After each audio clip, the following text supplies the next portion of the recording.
Hey there, everybody. Here I am on the St. Clair River. See that? That's Canada over there.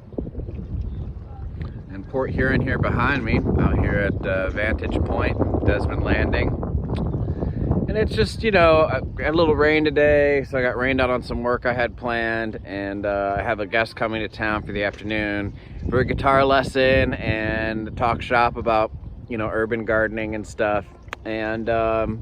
And so I just sitting here on the river, had a moment to think about the important things. It's interesting. I've realized recently that many nights I go to bed anxious and or frustrated that this, thing called life, this beautiful experience, is so fleeting, that the human life really is so short in the scheme of things. And as Robert Heinlein said, we barely have time enough to love before it's all over. And many nights, those are my last thoughts before I finally pass out. And just what a bummer that is. And then yet I wake up in the morning and my energy is like, this shit again? Didn't we do all of it yesterday? Isn't today the day of rest? When is the rest? Wait a minute, is there rest? And it's so interesting to be able to look at, your own emotional, psychic cycles like that and just recognize them for what they are. I feel like dreaming and sleep is a blessing. It's the little death that we get to practice every night, because one day it won't be practice. But that's just one day, right? So I always am thinking about the important things. And if you follow anything I'm doing anywhere, that I would hope that would be self-evident. I don't think there's an afterlife. I believe heaven and hell are the places we send the memory of those after they've gone. Betty White's in heaven, Hitler's in hell.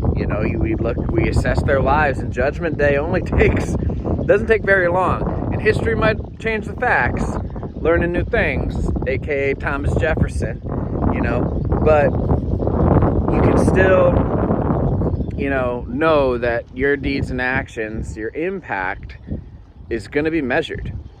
And not by something in the sky or some other being, but by the whole of humanity that comes after you, which could be eons,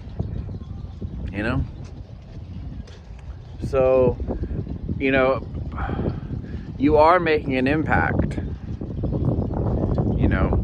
The older I get, the more I realize we are truly gods and goddesses of this universe. I can take a sledgehammer and crush one of these rocks into pulverine, just pulverize it into little bits.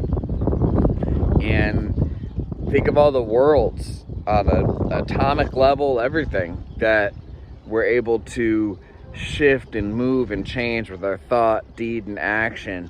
The impact we're creating in this world, and our voice in this human culture, it's infinite to start with. And then once you start recognizing all that power you have and then using it for good, it's like an infinite number of infinites. I hope the great grandchildren of my nibblings and your great grandchildren are watching this video in their time, going, man, look, back when they used to have flags like that instead of holographic flags that change any way we want, and back when this was deserted throughout most of the year, and now Port Huron's gone from 28,000 to 280,000, and there's events on this boardwalk every night when the weather's right. Those things are inevitable. I can't predict my future, kind of a leaf in the wind that just kind of let the wind tell me where I'm going next. I can't predict my future, but I sure as hell can predict the future. Certain things anyway. And the future will be good if we do good things. And the future will be bad if we do bad things. And some things along the way are inevitable no matter what. Stuff like COVID. And when you're not equipped with a sort of armor of resilience from having done good things, you stumble when the inevitable happens, you know. One time I put out an apartment fire while on acid. They were two unrelated facts happening at the same night, just so happened to be. I learned a valuable lesson that night, that anytime you make a choice to lose control, you better make sure your surroundings are pretty safe and secure, because you don't want to be caught out of control when an out of control moment happens too, like COVID, like an apartment fire. We can't live under the delusion that everything's just fine around here. 1 in 4 people in Port Huron live in poverty, and that's by a metric that underestimates poverty, in that if you're making under 50 grand a year in the US, you're poor. You're poor. You just haven't acknowledged it yet.